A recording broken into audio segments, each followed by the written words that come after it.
to acknowledge how impressive they are truly. In 8 months, your world tour visited 16 countries, 26 states, sold out 50 shows. You had almost 800,000 fans, Barbs, and you are the highest-selling female rap tour of all time, period. Thank you, yes. And it was the #1 highest-selling female rap tour of all time, period, again. And the #4 highest-selling rap tour of all time, male or female. So I wanted to start by asking, in a year where, well, in a few weeks, hopefully, the future could be female, how does it feel to be the highest-selling female rap tour of all time? How does that feel to you? Well, I feel very grateful.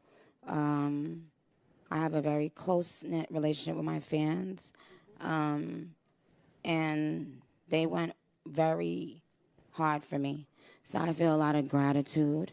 Every night at the shows, it was a different show completely every night because, you know, I do different songs, but just their emotion and passion, it just always does something to me as well. So we made these amazing memories. So it's more, to me, I mean, of course, I wasn't expecting to have the highest anything, to be honest. I didn't even know that I was in the running. But even if I didn't have that, I would have been still so grateful because the time that I spent with the Barbs at these shows, it was healing for me as well. They said it was healing for them, their inner child, but it was healing for something within me as well. Well, one of the big ones was as a waitress. A lot of times people would come and they wouldn't like leave a big tip, and that's rude. But it's not even. It was so that day. I guess I was just a little bit frustrated because this lady came in with her boyfriend, I guess, and they were being like, I don't know, I guess annoying. So, but they needed my pen to sign the credit card slip. And I knew they weren't going to leave me a tip, so I didn't even care. But I went back to the table, and not only did they not leave me a tip, but they took my pen. So that set me off for some reason that day. It was just one of those days, and I knew I should not have done this. I still can't believe I did it. I really needed the job, but I ran outside into the parking lot, and they were just about to leave. As fate would have it, had I come out 5 seconds later, I would have still had my job. But I caught them right as they were about to turn out of the parking lot structure in the Bronx Red Lobster. Is it Co-op City? But anyway, so I banged on the window, "Give me my pen!" And I literally banged on their window hard enough to break it. So they were like, "What the heck?"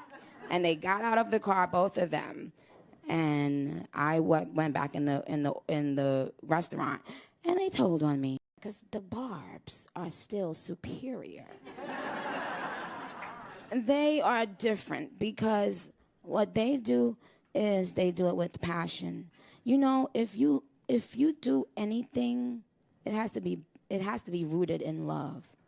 So sometimes people do things and it's rooted in revenge or vengeance. And that doesn't really go anywhere. It doesn't take off. It does something for a moment, but that's that.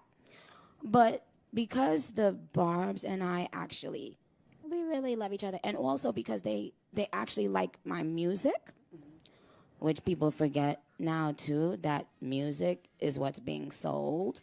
So if you do everything else right and you don't know how to make music or write a great song, it doesn't matter how big your butt is. It doesn't matter what brands you wear. In the root of everything has to be the talent and the passion. Understanding what you do and why.